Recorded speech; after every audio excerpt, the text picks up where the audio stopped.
પછી એનઆરઆઈ લોકોને આઈટી પ્રોફેશનલની કેમ નહીં યાદ આવી? અરે એ બધું છોડ, હું આવું છું તારા ત્યાં. Most welcome. ક્યારે આવે છે?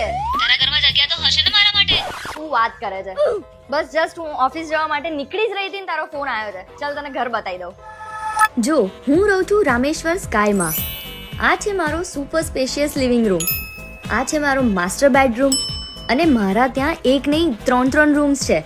ઇટ્સ અ 3 BHK અપાર્ટમેન્ટ અને અહીંયા volleyball, badminton court, yoga, gym અને બીજી ઘણી બધી એક્ટિવિટીઝ પણ છે જે વર્ક લાઈફ બેલેન્સ રાખવામાં પણ હેલ્પ કરશે. થઈ ગઈ શાંતિ?